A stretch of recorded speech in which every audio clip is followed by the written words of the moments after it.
Welcome to the Hartford Public Library. My name is Bridget Quinn. I'm the president and CEO, and I'm so happy to welcome you here this morning to join this celebration with us.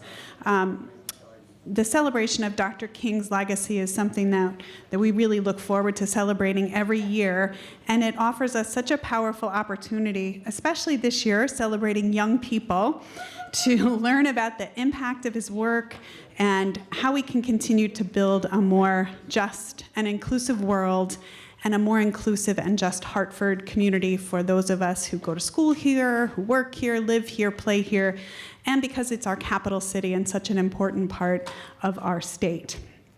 As we gather to honor Dr. King's life and legacy and achievements, we are reminded that his message and legacy of advocacy, empowerment, equality, and justice transcends generations and is an impact across the entire country.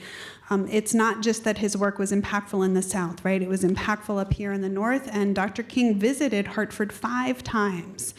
And during those 5 times, we have artifacts and articles and photos from that time that our Hartford History Center has put together on our display up here. So if you haven't seen that yet, please take some time to learn about that and read about that, because that was a really important thing to showcase that, you know, Hartford as a community was really an important place in the movement to engage the community in Dr. King's work.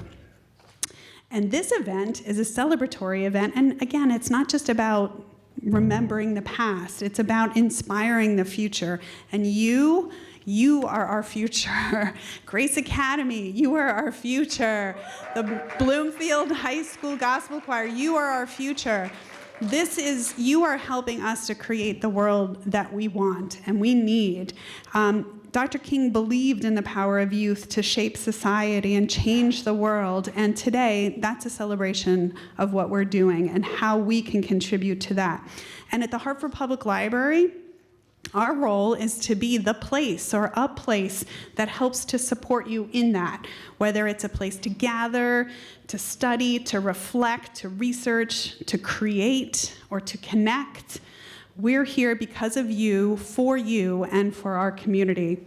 And as we come together and celebrate this shared commitment to empower one another to be change makers in our community.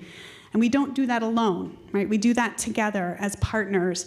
And today we've got so many community partners here, and I want to recognize and thank those groups that have come to be part of this celebration. Amistad Church, Moral Monday, Connecticut Black Women, NAG, which is the Nonprofit Accountability Group, Comora's Cultural Center, Impact Mentoring Incorporated, Alpha Phi Alpha Incorporated, School to Career Office of Bloomfield Public Schools, and Hartford's LIT, which is the Literary Integrated Trailblazers. We love them. They do a fabulous book fair for us every year as well with us.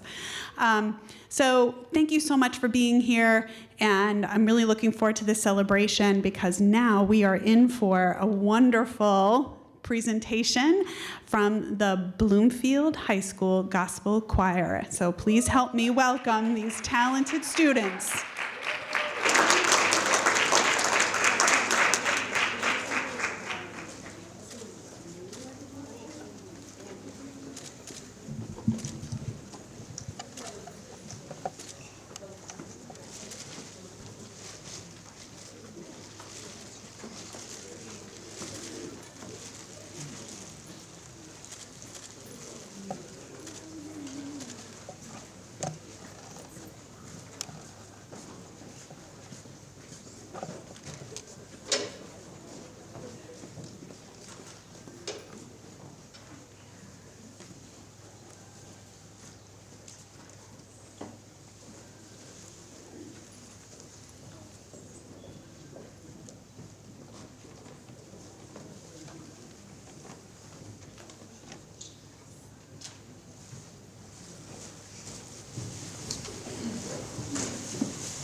of our chorus here with us today.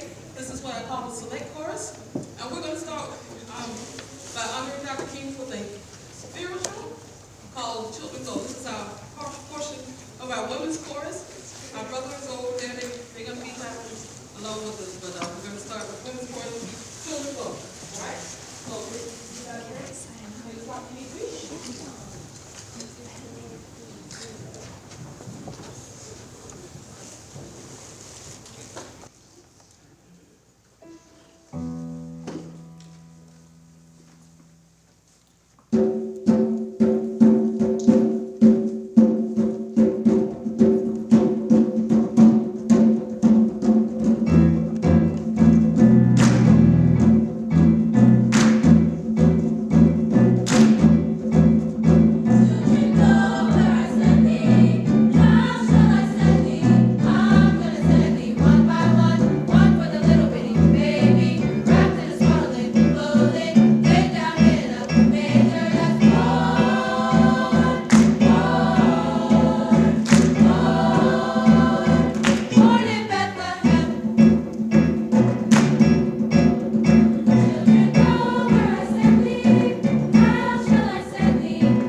Thank you, thank you. They are going to come back up. Right now, what we are getting ready to do, one of Dr. King's speeches was to students, and we're getting ready to play a clip of when he was speaking to junior high school students in Philadelphia. And the title of this speech was, "What is your life's blueprint?" Ask you a question, and that is, what is in your life's blueprint? This is the most important and crucial period of your lives, for what you do now and what you decide now at this age may well determine which way your life shall go. And whenever a building is constructed, you usually have an architect who draws a blueprint. And that blueprint serves as the pattern, as the guide, as the model for those who are to build the building.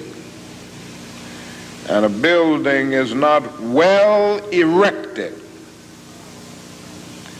without a good, sound, and solid blueprint. And I want to suggest some of the things that should be in your life's blueprint. Number one in your life's blueprint should be a deep belief in your own dignity, your own worth, and your own somebodyness. Don't allow anybody to make you feel that you are nobody. Always feel that you count. Always feel that you have worth, and always feel that your life has ultimate significance. Secondly, in your life's blueprint, you must have as a basic principle the determination to achieve excellence in your various fields of endeavor. You're going to be deciding as the days and the years unfold what you will do in life, what your life's work will be. And once you discover what it will be, set out to do it and to do it well. And I say to you, my young friends, that doors are opening to each of you.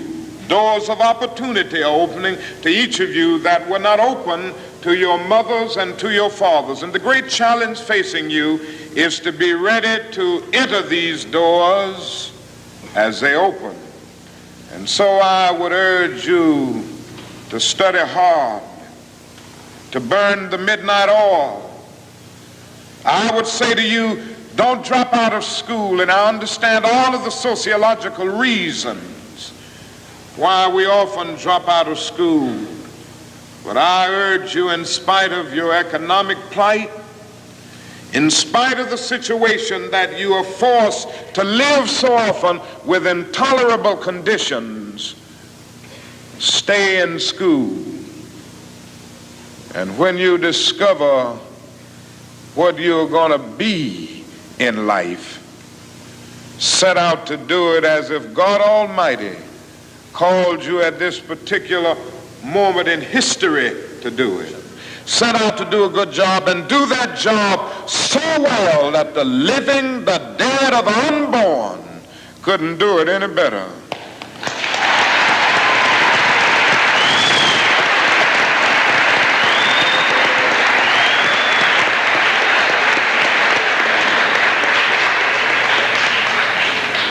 If you can't be a pine on the top of the hill, be a scrub in the valley.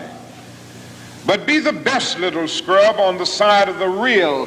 Be a bush if you can't be a tree. If you can't be a highway, just be a trail. If you can't be the sun, be a star. For it isn't by size that you win or you fail. Be the best of whatever you are.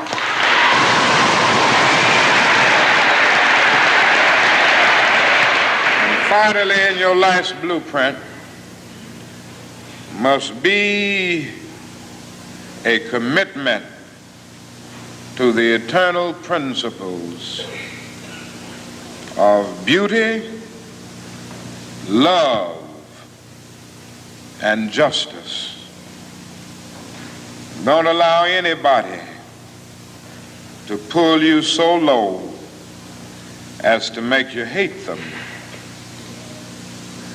Don't allow anybody to cause you to lose your self-respect to the point that you do not struggle for justice.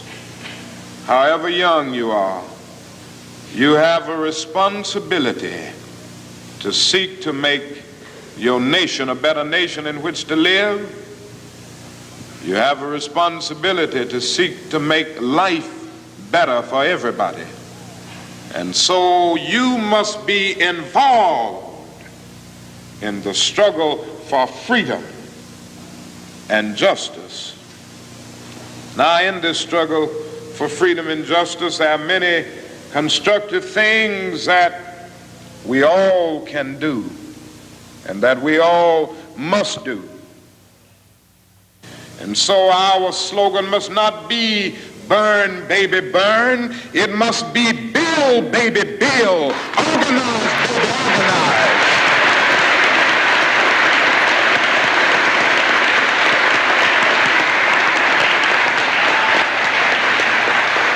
Yes, our slogan must be learn, baby, learn, so that we can earn, baby, earn.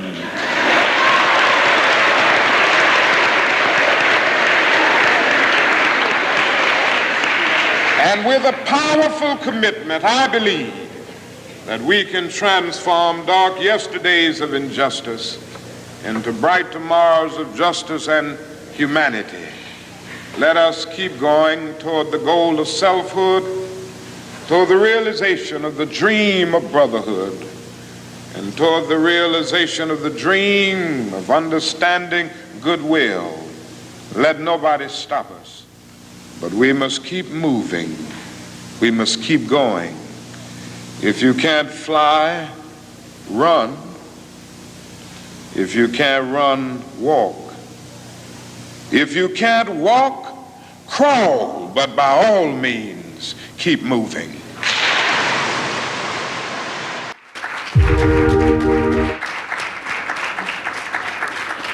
And now we'll have the Bloomfield High School Gospel Choir come back up and do another selection.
Can we give them another round of applause, please?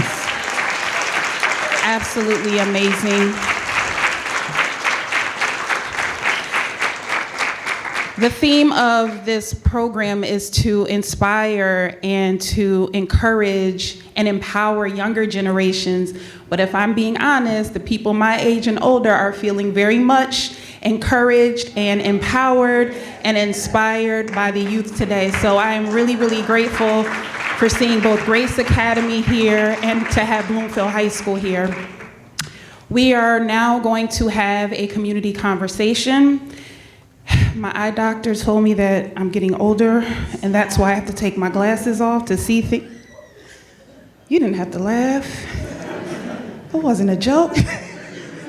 In order to see things closer, I'm just going to read the bios. We have Christopher Prescott, who is going to moderate. Chris Prescott from Bloomfield, Connecticut, has charted an inspiring path from the basketball court to the educational sphere. As a former Division I basketball luminary and professional player overseas, Chris has adaptly transferred the dedication, collaboration, and leadership mastered in the game into a driving force for empowering the leaders of tomorrow. Chris Prescott, if you can take your seat.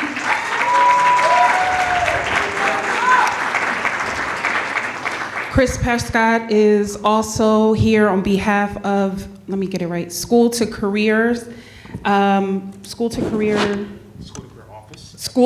Office at Bloomfield High School, as well as he's the founder of one of our other partnering organizations, Impact Mentoring, Inc. We next will have to the stage Bishop John Selders, who is an ordained minister serving in the United Church of Christ, the organizing pastor of Amistad United Church of Christ in Hartford, former associate college chaplain and currently assistant dean of students and coordinator of community standards at Trinity College.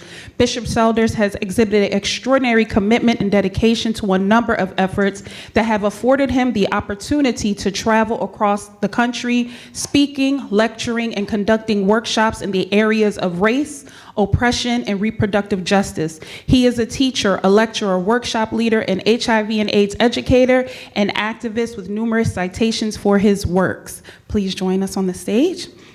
And then we also have his amazing wife, Mrs. Pamela Selders, who's an organizer, advocate, and activist. She is founder and visionary of Connecticut Black Women, CTBW, a grassroots community-based organization that calls Black women leaders together to support one another and build power through organizing, activism, advocacy, education, and creativity. Together, both Bishop and Pamela Selders co-found Moral Monday Connecticut, a statewide Connecticut-based racial and social justice coalition of people, faith, and conscience. Thank you so much for being here.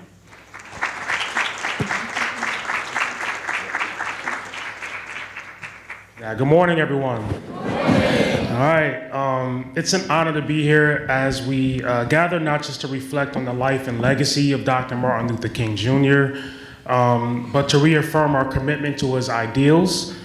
He so powerfully championed justice, equity, and the enduring power of community. Dr. King's vision reminds us that the work of building a better tomorrow is ongoing, but that it requires all of us to rise to the occasion with courage, compassion, and conviction. As we begin this important discussion, let us be inspired not only by his dream, but by his action. As we explore ways to carry his legacy forward in our own lives and our own community. Let's give a hand for our panelists, give a hand to yourselves for being here, and let's start this conversation.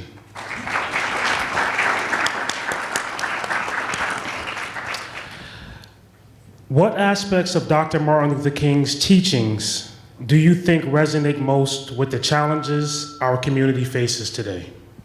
Can I start? But before I start, can we have a pre-start? Can you all help me again? These young people, Corinne, you're absolutely right. They inspired me. You took me back to Beaumont Gospel Choir in St. Louis, where I was a part of the high school gospel choir. Can we give them another hand, please?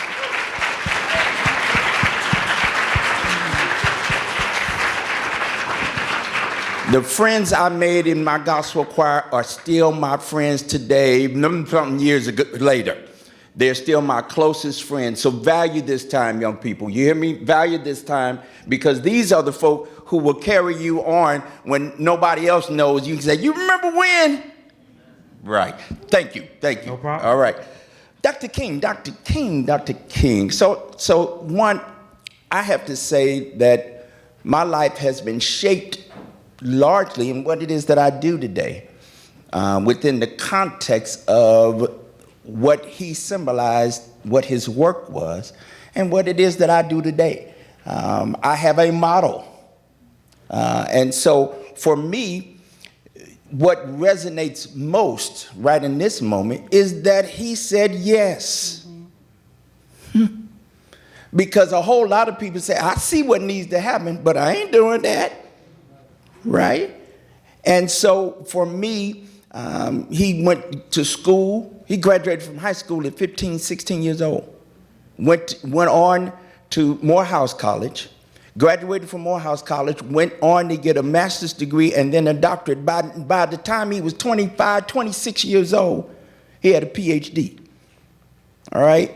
And then he was here up north, and decided, he and Mrs. King, by the time he had fell in love and married, and they decided to go back south to begin his work in ministry. So what resonates to me is the yes that he said. Yeah, I want to piggyback on that and say, yes, it's very important to say yes and then show up.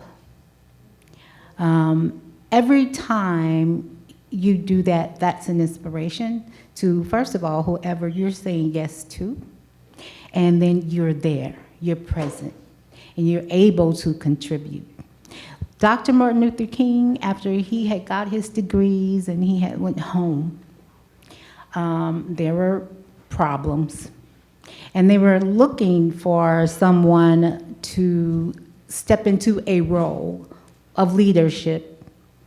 And he was there, and they asked him, and he said yes. He didn't know what he was saying yes to. He didn't know that it was going to ultimately cause him to lose his life. But he did say yes, and because he said yes, not just this nation have been changed, but the world has been changed because of his yes. So it's important, when you're asked, say yes, and then show up, follow through. How has Dr. King's vision for equality and justice influenced your own activism and leadership? Well, it's funny. Much of the activism that I've taken part in through my whole adult life, and even I'd have to say even before then, when I was showing up, because when your people go, it's not like this today. But back in the day, back when the dinosaurs roamed the earth, when your mama and them went, you had to go. There's some older people in the room. Y'all can say amen to that, right? You didn't stay at the house. No. If I'm going to church, and when I grew up, we went to church almost every day. Monday, Tuesday, Wednesday, Thursday, Friday, Saturday, and what church Sunday, all day Sunday and back again. So we had to show up. So I didn't know it at the time, but my grandmother was leading the parent-teacher association at the school. I didn't know my auntie was the block unit president We don't even know nothing about that today, but she was the activist in the neighborhood. So when stuff was going on, they was having meetings. I didn't know I was at the YWCA.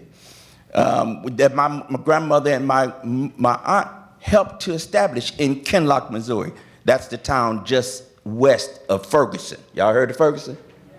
Well, I grew up right next door to Ferguson. So that sense of it's something going on in the community, and we got to get activated. We got to get involved.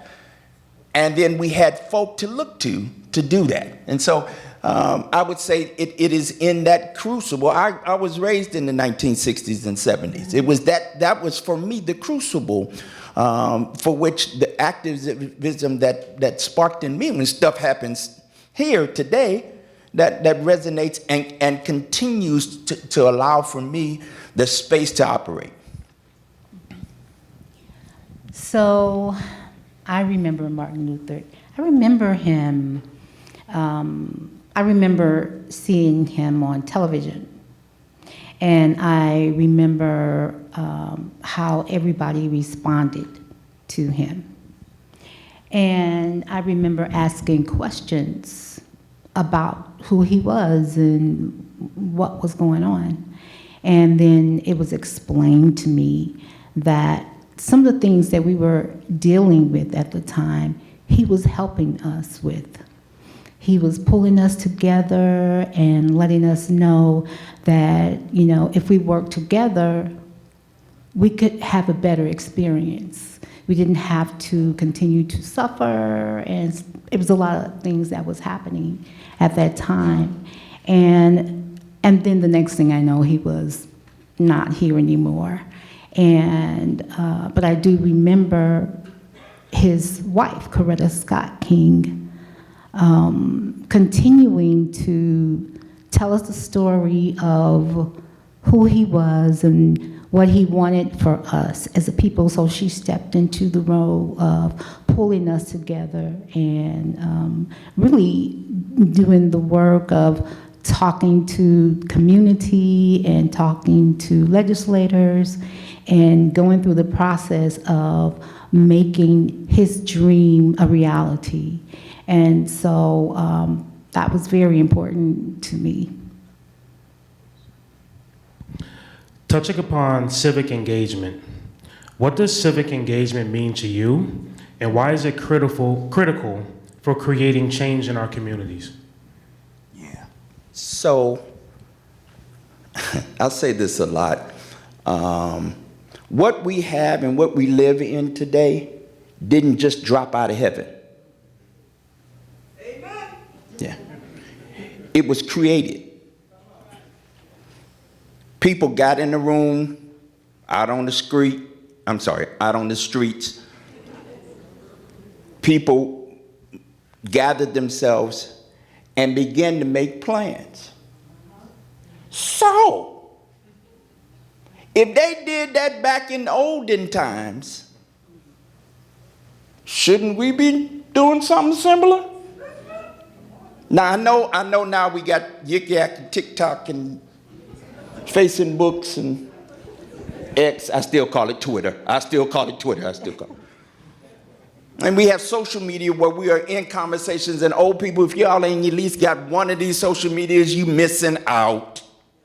Get you one of them and learn how to use it and work with it best way you can. Now, the children, y'all don't use Facebooks so much. Oh, okay, somebody said, yes, I do. All right. But find you one or two of them and get involved and see what's happening. But civic, I like the question. Civic comes from a word that means right here of the people. Right. It's how do we engage outside of the house, outside of your own family? How do we get involved? If it didn't drop out of heaven, that people did make it, so we can then unmake it and remake it in our own image. I got more to say on that, but I'm going to pause. I'm trying not to. That's what I do, but I'm trying not to. That's what you do. I was just saying that's what you do. And I think it's important to do what you do. You know, be authentic to who you are. That's a very, very important thing. All of your power is in your authenticity. It's nowhere else. So you can just, again, show up and care. Caring is everything. But the civic engagement, you know, when I think of civic, I think of civilized. You know, and how do we be civil with one another? And that is checking on your neighbor, checking on your family member, checking on your schoolmate, and finding out what is going on with them. And then if you have like general concerns that you all can benefit from, talk about it together, organize yourself, have a meeting. I don't know if you have meetings in schools, if you're allowed to do that, have meetings, talk to each other, find out what the issues are that you are dealing with, and then talk to your teachers or whomever would be someone you feel would be able to help you. And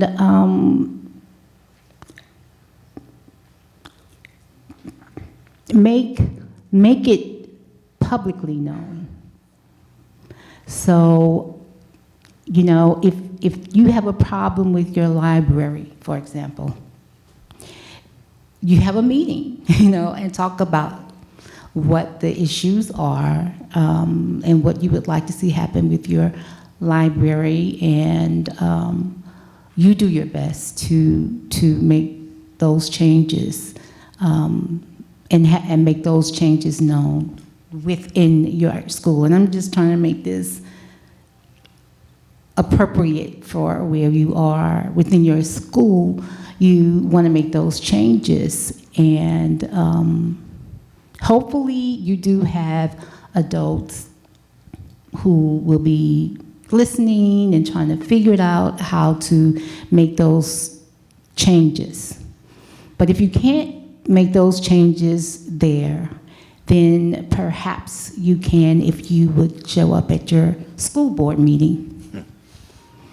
You go to your school board meeting and talk about what the issues are with your library to see if you can get changes there. And then it goes from there. But it starts with you personally, connecting to others, and then organizing. You did a great job answering my next question. Right. So I'll just pass it on. It was wonderful advice.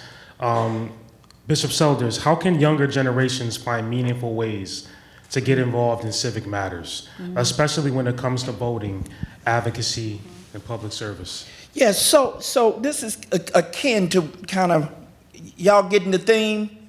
When we're starting to talk about Dr. King, you can't just talk about Dr. King in one vacuum, right? It's his work and the legacy he's left for us is expansive. So I say this all the time. He was 26 when he started. Now, I know y'all think that's old. 26 years old. He made transition. He was assassinated when he was 39.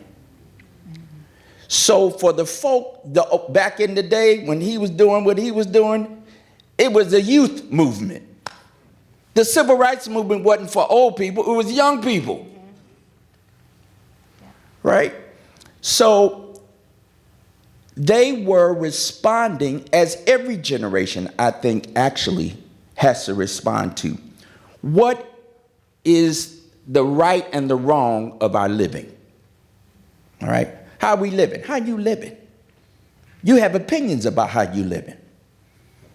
You have opinions about mom and them and grandma and grandpa and the way it's always been done. But you have maybe ideas and goals and aspirations. You want things to be a little bit different. I know for me, I wanted to make some money so my mama and them could live better. Well, I don't know if I did that, but what I did do was actually, hopefully, make them proud. And not make the communities that I come from say, boy, he sure was a mess.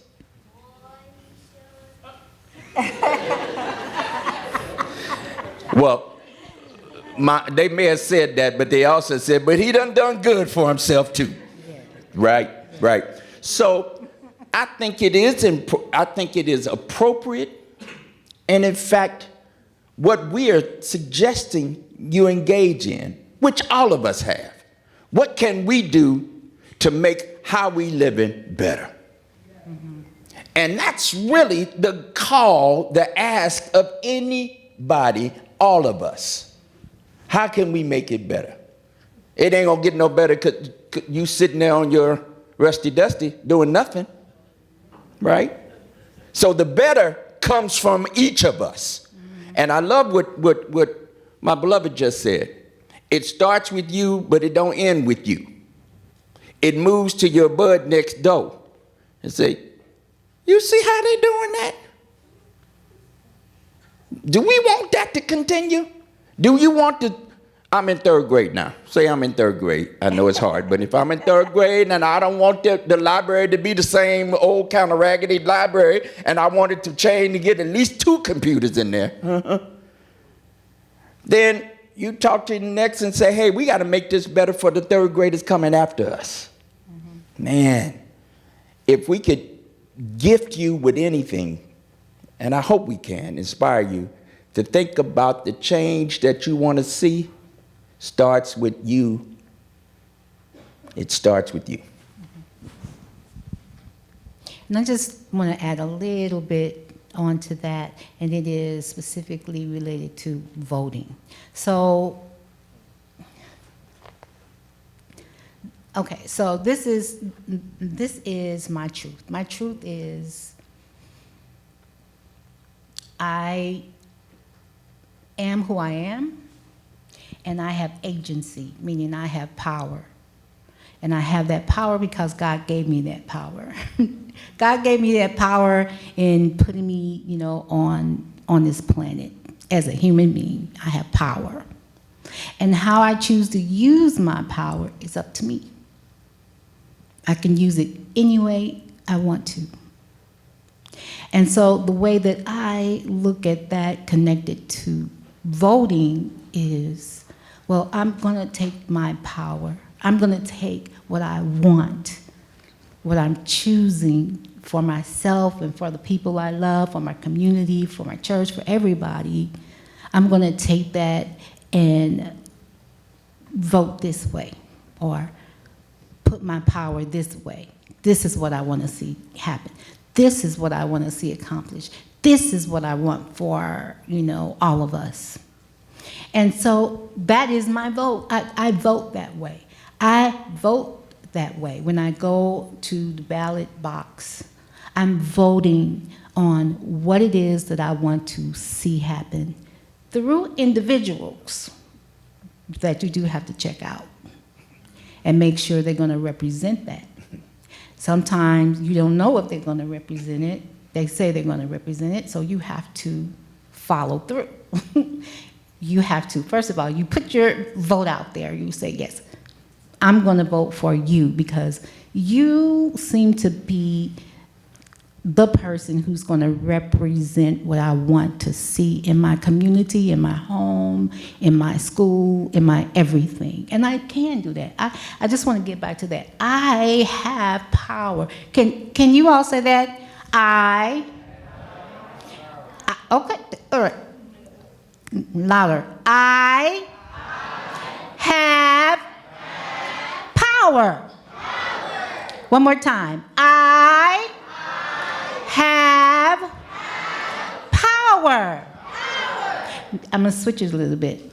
I am power. Do you believe that? Do you believe it? Because it's true. God gave it to you. Nobody can take it away. Nobody. I don't care what they do, what they say, how they act, how you're treated. You still have that power. You still have that agency. You can still direct it in the way that you want to. And so for me, the vote is that you're using your ability to act in that way. Choosing who you think is best, and sometimes it's you. Sometimes you're going to be the best one. And so you have to prepare yourself in school. I know that's the next question. You have to be prepared. Prepare yourself to do the work. But yeah, so the vote is your power. It is your agency. It is your ability to act on behalf of yourself and your loved ones, your community, etc. Touching upon education, Dr. King often spoke about the importance of education as a tool for empowerment. How can education be leveraged today to address systemic issues? So education ultimately is about what you get to experience, get to learn, get to know, get to grow, right? That's why you go to school. 1 + 1 is? It used to be. Okay, she's talking, she's messing up. I don't know the new math. Right. That new math, I can't call it right now. That new math got me all twisted up and confused. Right, I got you. I'm praying for you though, because I done got through that part. Amen. Whew. Hallelujah. So it is, we've decided as a community, as a culture, as a people here in the United States that education is a principal thing. We've decided so much so that we've said that it should be free for those from kindergarten and even pre-K through at least high school. Now we're struggling to see if we can get past high school into college and get some free college on it. We value education, right? Then it ought to say to you that the community has value in you to pursue it a little bit, to pursue knowledge and information, right? I want to be informed. My beloved knows this about me, and some of you who are in the room that know me, you may not know this about me. I want to know everything. I don't like to be wrong. Talk to me. I ain't by myself on that. I don't like to be wrong. So that means that leads me, because sometimes they're not teaching enough. Talk to me. I'm not getting enough. So then I'm on, now y'all got this. See, I used to have to go to the library, hit the card catalog, and microfiche. Y'all don't even know nothing about what I'm talking about, right? And I used to have to, you used to have to study just to try to get to the library. It was all at the Dewey Decimal System and all that kind of stuff. They don't even know what that is today. But y'all got these phones, and you can Google everything. Google it. So get the information. And I love this about Scripture. For me, it's a motto. Jesus said, let every word be established with not just one word, but 2 or 3. In education, you call that at least 2 to 3 sources, right? Don't just read one Facebook post and website. Go to at least 2 or 3, and then find at least 1 or 2 books that has written down what you propose, you think is right. Because once there, you get out of a group of a council of wisdom, you get information and understanding. So I say education is the key to unlocking doors to success for each of you. Leverage, which means something you use as a tool to help you lift or move. And I say it's not everything, but it's a lot. Because when you know, who did they hire, hopefully, on the job? Who do you go to when you don't know how to do something. You go to the folk that know. Right? You go to the folk that know. And so for me, education is the key. Use that. I'm a simple thing, Dr. King. His first trip here, we believe, as Dr. King. Now, he was coming to Connecticut when he was a teenager. Did y'all know that? Dr. King used to come to Connecticut as a teenager, but he came here May 7th. That's a significant day for me. 1959. Came here to speak for UHart, University of Hartford, and the Hillier College. He spoke at the Bushnell. When he came here, that May, he and Mrs. King had visited Palestine, Israel, the Holy Land. They made a pilgrimage there. Now, I didn't grow up knowing that Dr. King went to Palestine, Israel. I grew up, Dr. King had a dream. Right? Listen to me. But because I wanted to know, I needed to know, were there other black people who were involved in the discussion around the injustices that are now being lived out against Palestinian people? And it was to my amazement and surprise, Dr. King preached a whole Easter Day sermon that year, 1959, after he and Mrs. King returned from Palestine. So in his church in in Montgomery, he preached Easter Sunday a message around Palestinian people. That comes from asking questions and getting to know. You hear what I'm saying to you? So before he came here to Hartford, he had Palestine on his mind. I'm just... Clap it up, yeah, please. That's true. Yeah, so I just want to talk about formal education, which is, I think, is the question, because really, there's many ways that we can be educated. We all learn. We were born with the ability to learn, so we do learn. And, you learn from the time that you're born to the time that you leave. Being educated formally in schools is good because it gives you an opportunity to be prepared to maneuver, move, and work within society. So there's information there, and so you can gain the information. Before all of that, though, it is good to be curious about things. Having a curiosity, wanting to know. I think it's good to follow yourself, too. I think it's good to follow whatever it is that you want to know. And ask questions. And you can ask those questions in school.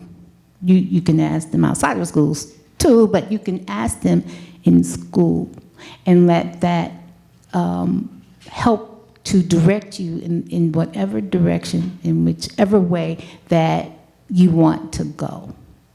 So I know there's a lot of complaints about education and what are we really learning? Are we really training? Et cetera, et cetera. All of that is true. All of it is true.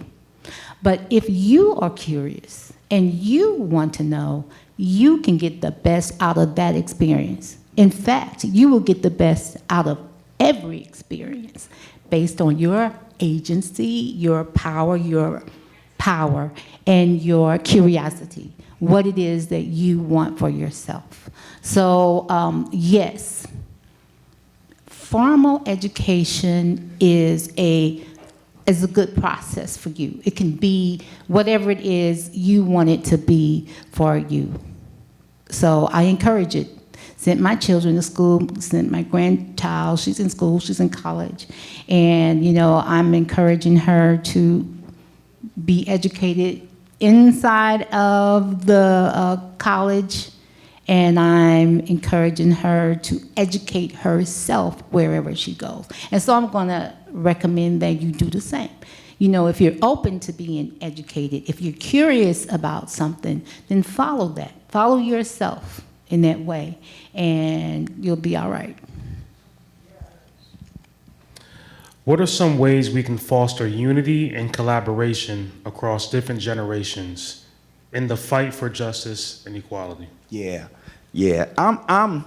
So every end of the year, beginning of a new year, it's customary in our American cultural context to talk about New Year's resolutions. Everybody ever heard that? You're gonna try something. You're gonna declare, I'm gonna do something different to change I'm gonna lose weight this year, et cetera, et cetera, et cetera. So I stopped that because, you'd be lying when you say, I'm going to lose that weight because, I need to stop eating that gooey butter cake. Y'all don't know nothing about that, but that's some good stuff right there. But it's sure enough not necessarily good for you at times. So what has come to me this passing, Happy New Year, everybody, by the way. I still can say it until February. Happy New Year, right? I know it's just babies that look at me like, what? Happy New Year, Happy New Year. What has been, related to your question, very significantly and prominently important to me, and I think it is going to be for me my phrase or my touch point for the year. In the celebration of Kwanzaa, the 7 principles of Kwanzaa, the third one, I believe, is called Ujima, collective work and responsibility. Mm-hmm. And for whatever reason, it's coming up over and over and over again for me. What are the ways in which we can engage and do things together? What is our individual and then collective responsibility? What's the work that we do together? So much so that somebody gave me a gift that was given from a pretty famous guy that I know, and the family said, yes, we want Reverend Solders, Bishop Solders to have this. What they gave me means collective work and responsibility. I couldn't have, I don't know how it happens to you, but our signs tell me, they affirm what I think I'm supposed to be involved in, engaged in, supposed to do, supposed to learn, and it'll keep coming up overhead. Has that happened to you yet? It keep coming, one person that doesn't know the other person say the same thing, and all of a sudden you feel like God or something's talking to you, right? And so for me, collective work and responsibility is what's speaking to me. And boy, do we need to find ways to work together. Listen to me clearly, they can't do nothing if all of us say no. Right. Or say yes, whoever the they are, right? It's when we get together, and I'm amazed, community, common unity. I'm amazed that when we show up and presence ourselves in spaces and just say, hey, I think we ought to have a conversation about this or that, that actually stuff changes. And most often it changes for our collective good. So for me, that's the phrase for me, Ujima, collective work and responsibility. Mm-hmm. And I love that. I love it. I think this is an opportunity. This gathering here is one that connects generationally. I see several generations in this space. We are here together, having an opportunity to hear and listen to each other. And that's important, to be in a space. And when you are in a space, when you do show up, when you do go to church, when you are, playing with your friend, next door, and parents are around, or older brothers and sisters are around, that you are willing to hear from them, and also willing to share what you have, because we all need to and can learn from each other, no matter what your age is. So I think, having more opportunities to come together like this, and like at church, and in your families, and in all of the ways that we do gather, that we do so within an open mind, an open heart, listening, and then being willing to contribute through your own agency. All of that is just very important. I still go back to the personal agency. I think I heard Dr. King say something about, I'm not sure exactly how he said it, but it basically was, I am somebody, I'm important. Somebodyness. I have somebodyness, yes. And it's important to always remember that. It's important to always know that you have yourself. I like Nina Simone, she has this song, she said, I have my hands, I have my feet, I have my liver. It's interesting. I love that song because it is talking about, she's owning herself and understanding that all of these parts of her is very important in her life, in her living, and how she contributes through her music, through her intention. All of that is very important. So, we lead ourselves every day. Some of us, we think we're not leaders, but of course we are. We lead our lives every day. We get ourselves up out of the bed. Now, somebody may have to wake us up. But we get ourselves up out of the bed. We take ourselves to the bathroom. We wash our own face, brush our own teeth. We eat our own food. We put on our own clothes. We're leading our lives in that way. That's our agency. That's our power. And if we recognize that we have this and that we're using it, then we can choose to use it. We can understand that, I'm making a difference. I'm making a difference. Do we know we make a difference? Stand up if you know you make a difference. We not all standing? Yeah, and it's okay. It's okay even if you don't know it yet, because today is your opportunity. Let me stand up. Today is your opportunity for you to get to know that about yourself.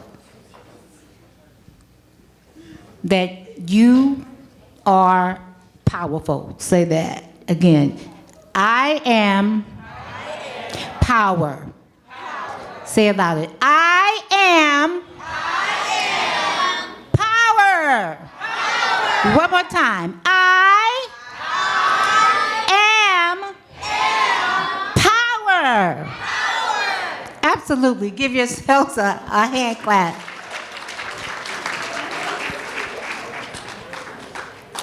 Powerful people. Wonderful words of encouragement, history, and wisdom. Please, another round of applause for Bishop and Pamela Selders. At this time, we're going to open up the floor for questions. So anybody has any questions, please. Are we going up to the mic? Are we passing it around? A comment, reflection. Okay. Yep. It could be a question, a comment, a reflection, anything. So are people going up to the mics, or are you going to bring them? Okay. Raise your hand if you have any questions, and we'll bring the mic to you. Okay, well, I pretty much have a comment, but I like how it was educating, but it was also kind of funny. Thank you. Thank you.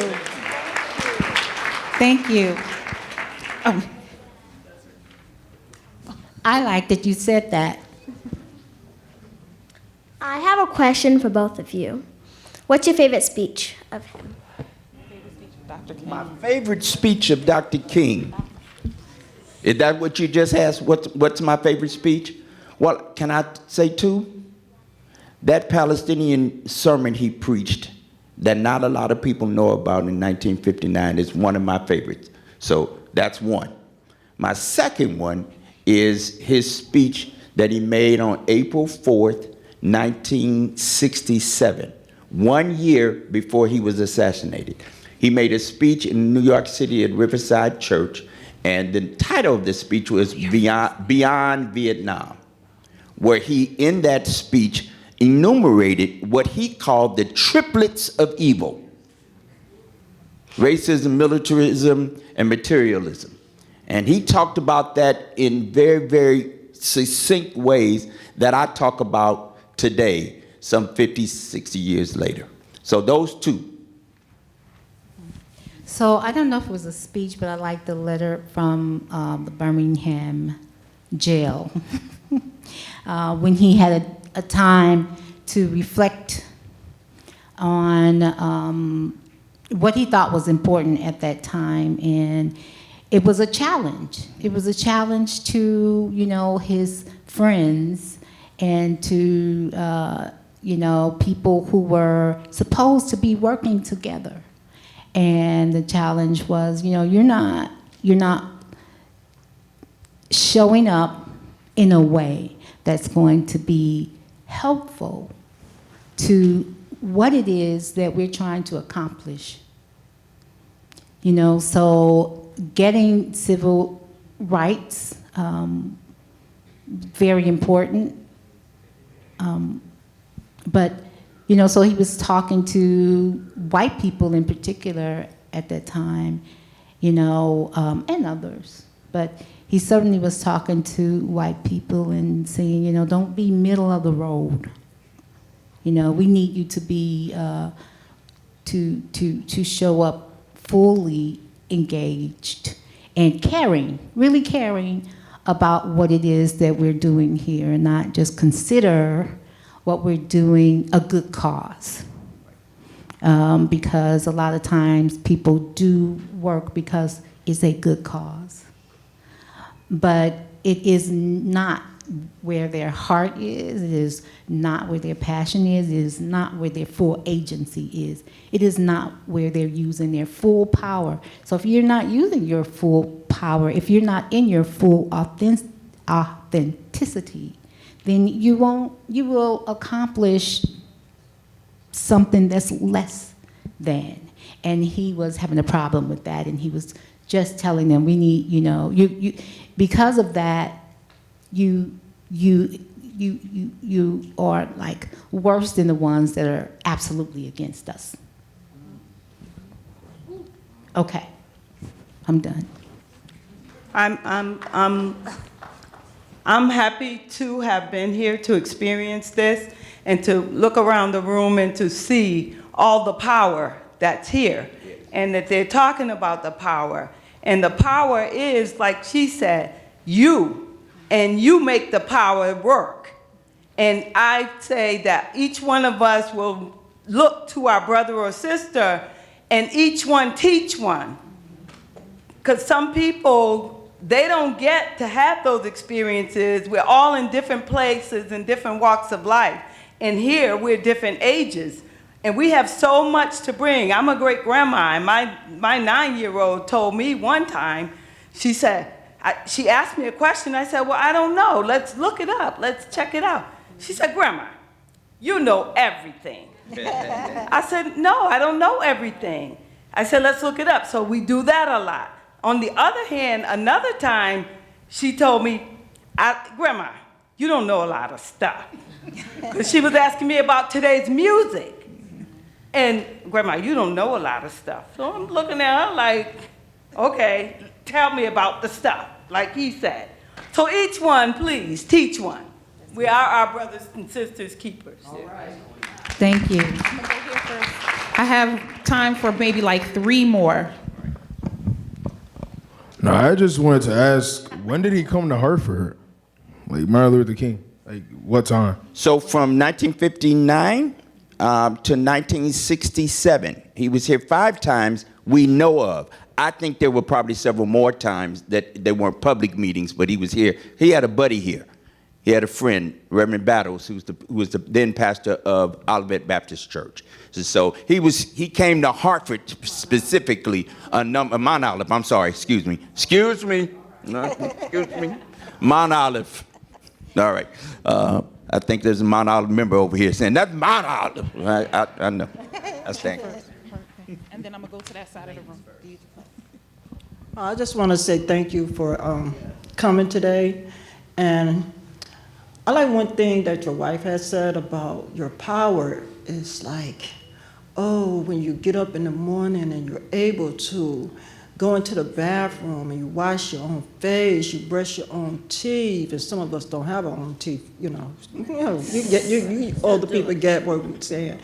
And to dress yourself, and with myself, I go through a lot of pain in my body, but I'm so grateful this morning that my power said, get up. You're able to dress yourself. You have no excuse. You live right in the back of the library. What is your excuse? I refuse to let anything take my power away from me. And I'm here with a women's group today, and I just think, that I have a safe place to fall, that is empowering me, and that's why I'm here today with this very, very empowering women's group. And I just want to thank you guys for that. Thank you. Hi, my name is Kevin. Just a quick question. Do you think that we are doing a disservice to these young folks by not teaching them the whole history of the Black American experience? And I'm talking about transatlantic slave trade all the way down to today. Now, when you talk about power and agency, I derive my power and my agency from those experiences. And I know that there are, a lot of the overit effects of that, the racial traumas throughout the 60s, the carpetbagging, the legislation, all of that stuff now, it's kind of like going under the scenes, going behind the scenes. So I just wanted to know how important you think it is that we continue that legacy of teaching our young folks exactly how we got here and exactly the forces that are plotting against us. Thank you. Well, I agree. I agree. And let me just add to it, put a coda to it quick. There was life before the transatlantic slave trade in Mayapa. Absolutely. We built pyramids that they still don't know how they got built. All right? So we had a whole life. Mansa Musa, the richest man that ever lived. Dropping gold. Dropping gold off as he was going from one side of the continent to the other. So there's a great history and did y'all know that all of humanity come from Africa? The oldest body that they have found, found it. Lucy was her name, they've named it. So yes, history is absolutely important. It's extremely important, and I do recognize that, just quickly, I do recognize that some of that has been kind of erased from our formal education, which is why I said you have to educate yourself. If you have a curiosity about it, if you hear someone say something and it piques your curiosity and you want to know, you can just say that, I want to know about that. And it's miraculous how it works. Once you want to know something, then opportunities for you to know will present themselves. But you also have to do the work of going after it, right? I do think the schools definitely should definitely should not erase it, and maybe that's something that can happen in the small group library conversations about what y'all want in school.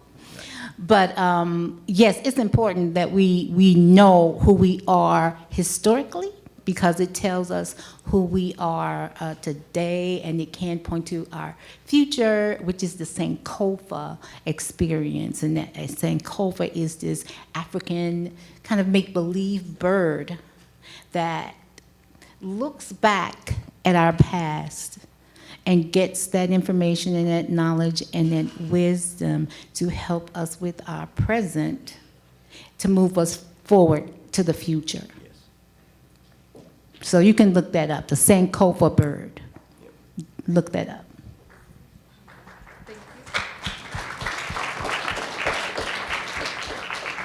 Don't wanna talk too much. I have a question. So, like, what is your advice to us? How can we be powerful?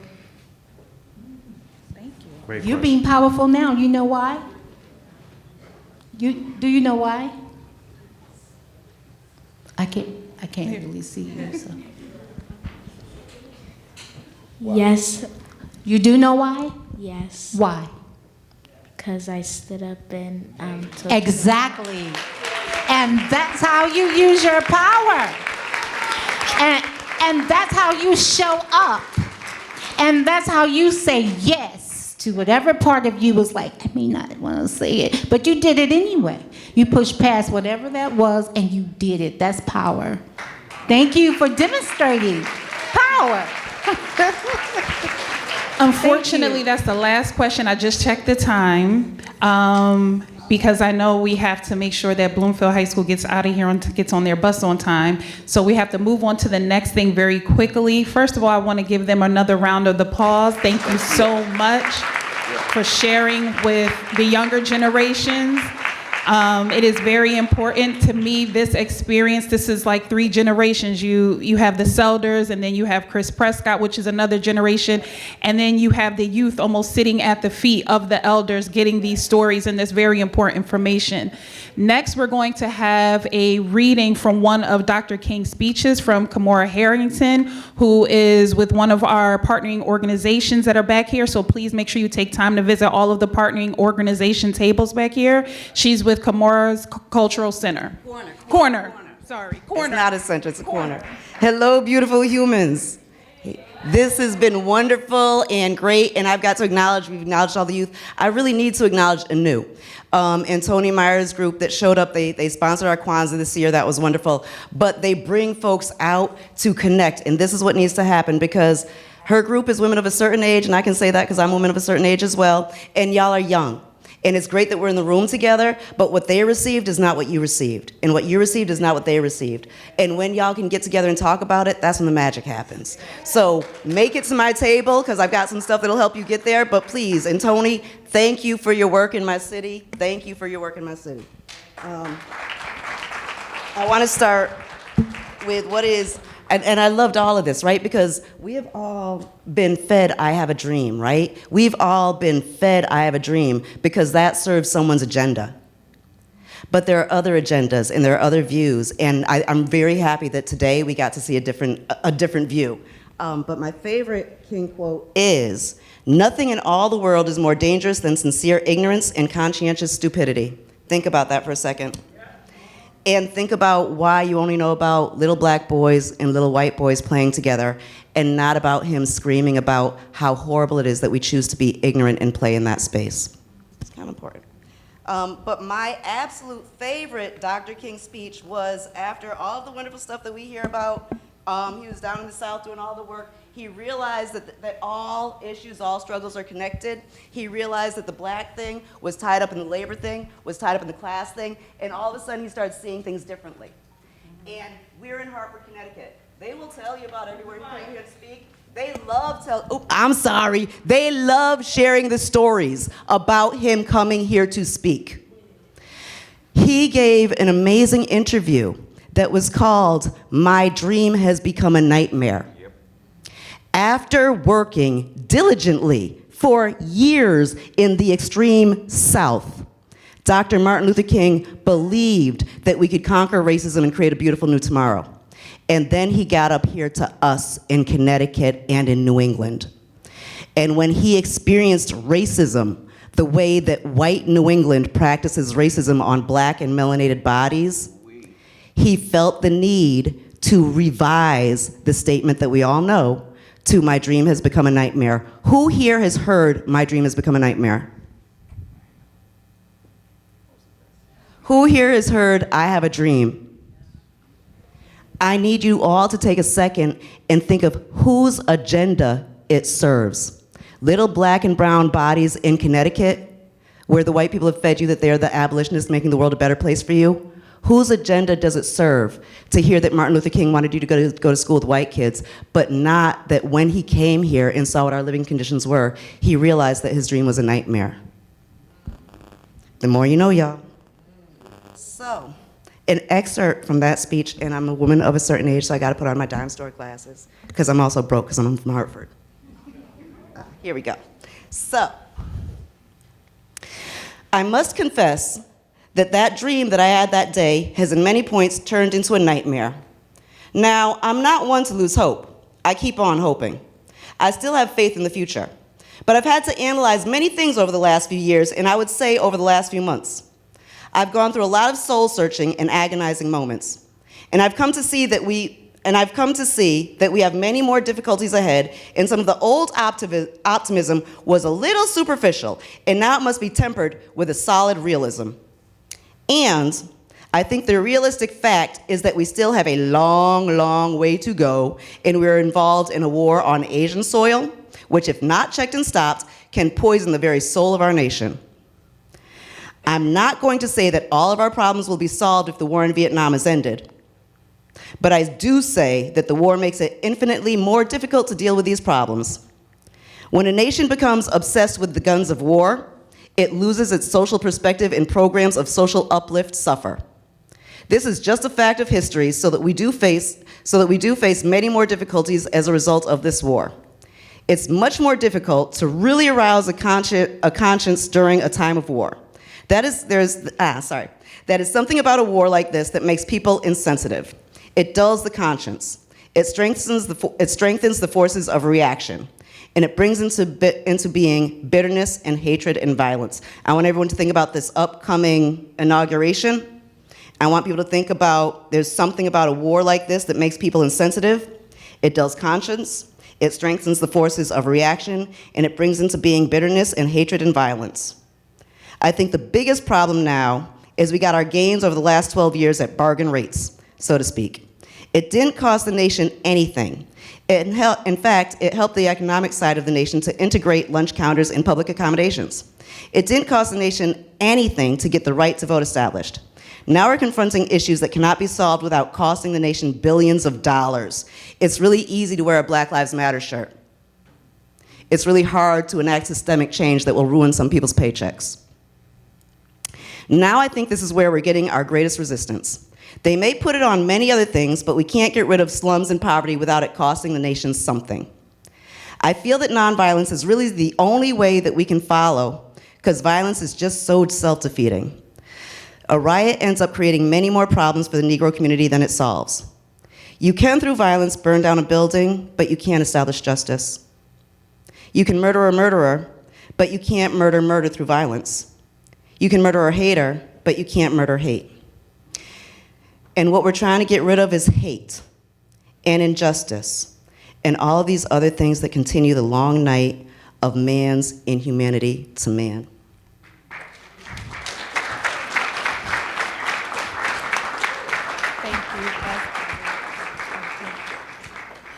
Again, I want to thank everyone for coming. I'm going to bring one of the members of Alpha Phi Alpha Fraternity Incorporated to offer some closing remarks.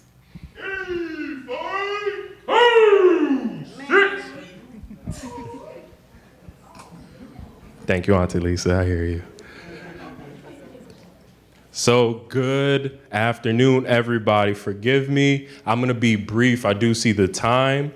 However, I just wanted to say it's been a powerful and inspirational event. So please give yourselves and the panelists another round of applause.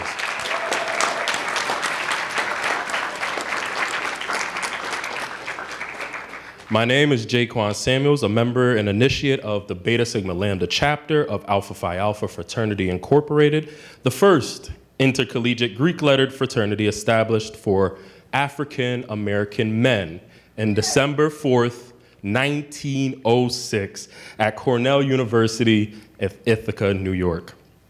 I'm also joined by my brother in the back, Stefan Bob, and we want to thank you all for this invitation. Our connection with Dr. King stems from his membership along with his civic engagement to Alpha Phi Alpha Fraternity Incorporated. So it is kind of cool that we can actually say that we have a brother, Dr. Martin Luther King Jr. As you may or may not know, Dr. King was initiated into this wonderful fraternity in fall of 1952 while pursuing his doctorate at Boston University, which is our Zeta chapter. So he joins the likes of Thurgood Marshall, Adam Clayton Powell Jr., and many more who believed in the importance of civic engagement.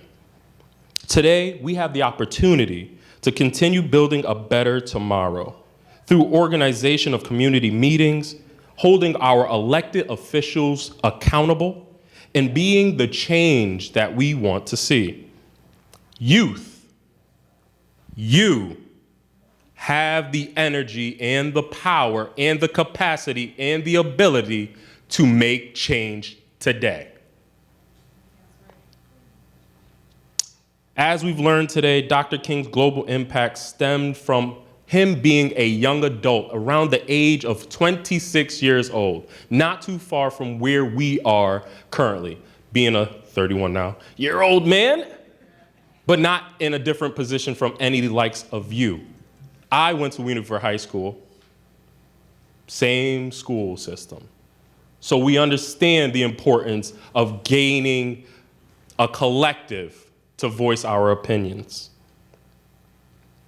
Dr. King's global impact after stepping out on faith has shifted our lives, but the fight is far from over. It is our job.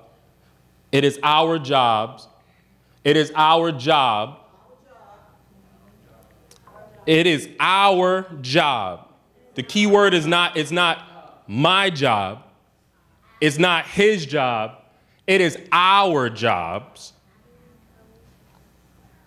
to affect that change. It is our jobs to now do the same as Dr. King. If we want change, we can't wait for someone to do it for us. We have to get up, get out, and get moving. As we continue to honor Dr. King's legacy, let us remember how we keep moving forward and to raise the next generation. And to put our money where our mouth is, we are doing just that within the community through our Beta Sigma Lambda Educational Foundation. We are doing the community service. We are engaging in the community. And we want to invite you all, middle schoolers and high schoolers. We have programs such as our Dream Chaser program, which is an initiative to provide our young people with the best practices that aid in identifying things that help you to aspire to do what you want to do. We have other programs such as our Brother Frank T. Simpson Scholarship, which is available for our high school graduates who are looking to enroll, where you can gain $2,500. That's money. We need money. Who don't need money in here? You don't need money? I like that. Go ahead, young king. But outside of that, we have other organizations and other things that are available to our youth and young adult that we want to continue to raise and look back and build up the next generation, because we can't do it by ourselves. You are going to be the change that we see in our world. So again, thank you all for the time. Thank you for the opportunity. And again, thank you. Again, thank you to Bloomfield High School Gospel Choir. Thank you so much, Chris Prescott. Thank you to the Selders. We now conclude this program. Please stop at any of the tables to get to know how you can get involved in this community here. Once again, thank you so much to all of you who came out. Have a good afternoon.